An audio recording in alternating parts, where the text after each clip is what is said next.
अस्सलाम वालेकुम, I am Hafza Aliza Yaqoob. Welcome to my YouTube channel psychological learning with Aliza Yaqoob. Today we study on frotteurism disorder. आज की video में हम स्टडी करेंगे कि फ्रूटियरिज्म डिसऑर्डर क्या होते हैं,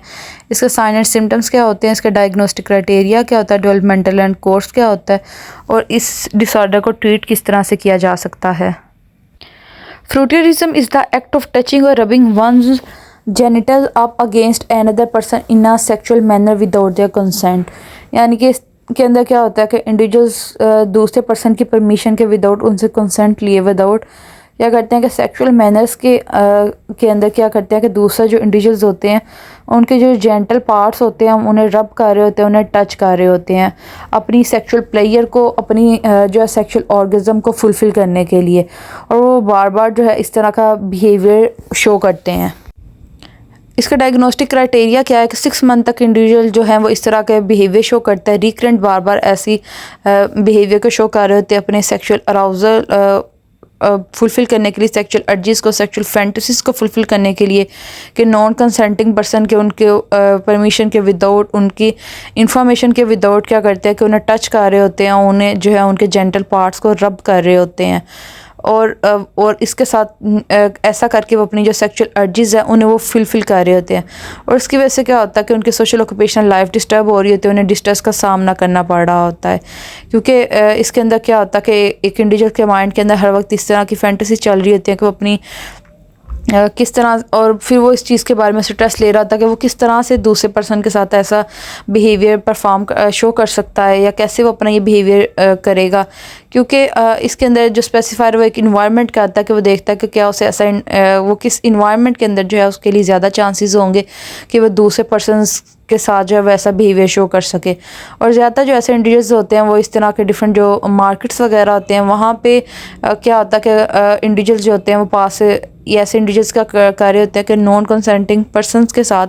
कि वो पास से गुजर रहे होते हैं और उनके साथ जो है वो अपना इस तरह का बिहेवियर शो करके खुद को सेक्सुअली अराउज्ड कर रहे होते हैं कि जहाँ पे ना वो पर्सन कुछ कर सकता होता है और ना इतनी भीड़ के अंदर उसे पता चल रहा होता है कि किस पर्सन ने जो है इस तरह का एक्ट जो है वो किया है।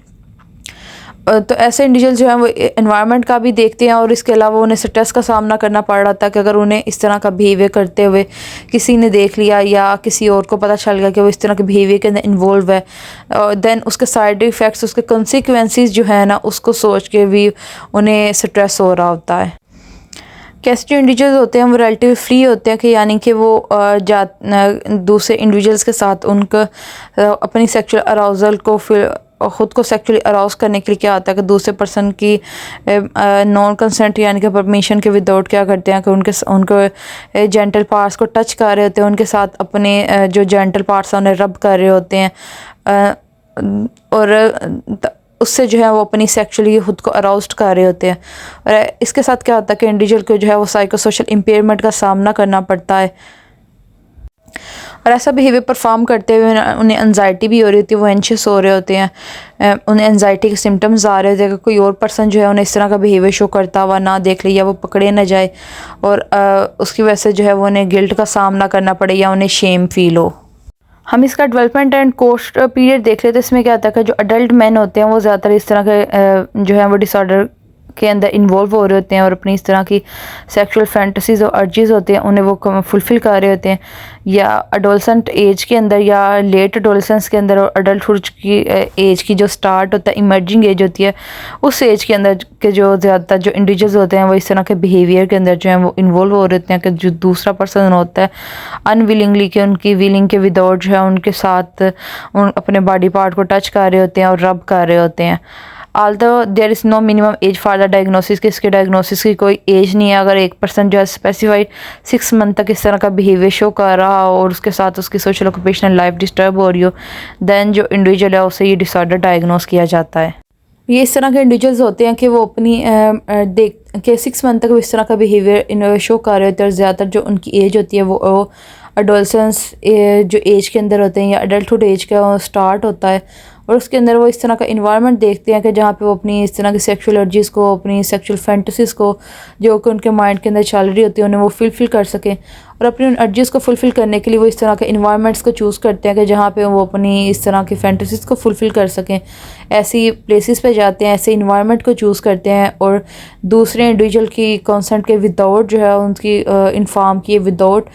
उनके साथ जो है इस तरह की एक्टिविटी, ऐसा जो बिहेवियर है वो शो कर रहे होते हैं कि सबसे पहले उनके माइंड के अंदर इस तरह की थिंकिंग, एक थॉट पैटर्न बनता है कि वो इस तरह करेंगे तो उसके साथ वो सेक्चुअली अराउज्ड होंगे,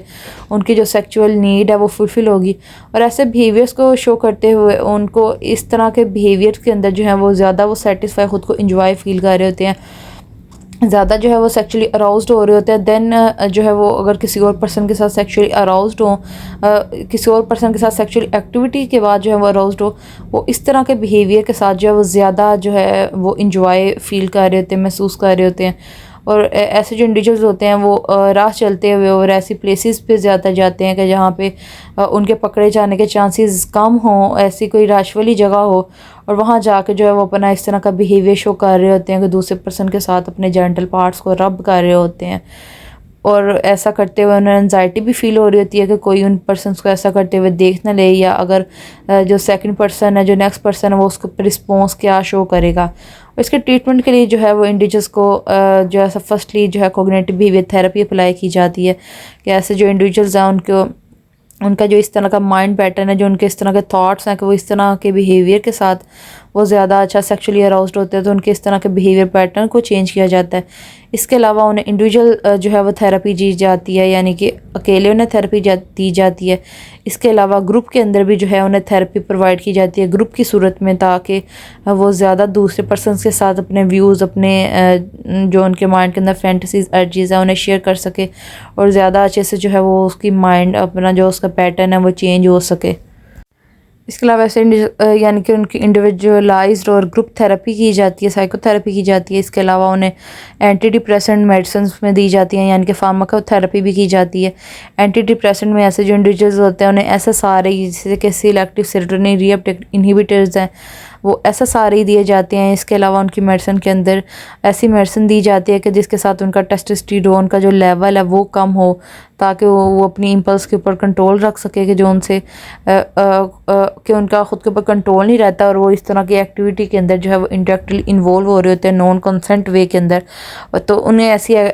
दी जाती है कि जिसके साथ उनके जो टेस्टोस्टेरोन का लेवल है, जो उसकी सेक्स ड्राइव है, जो उसकी सेक्स की नीड है, वो उसके साथ जो है वो रिड्यूस हो सके। और अगर ऐसे इंडिविजुअल जो है, अगर उनको कोई पनिश वगैरह ना किया जाए, उनको पकड़ा ना जाए, तो उसकी वजह से जो है वो और अगर उन्हें इस तरह कोई भी स्ट्रेस ना हो रहा हो तो वो ट्रीटमेंट के लिए नहीं आते, और वो सालों साल जो है अपने इस तरह के बिहेवियर, जो है रिकरेंट बिहेवियर शो करते रहते हैं और उसके साथ ही अपनी लाइफ जो है वो स्पेंड करते हैं। ये थी हमारी आज की वीडियो। उम्मीद है आपको वीडियो पसंद आई होगी। Like the video and subscribe the channel. Thank you so much. Thank you for watching.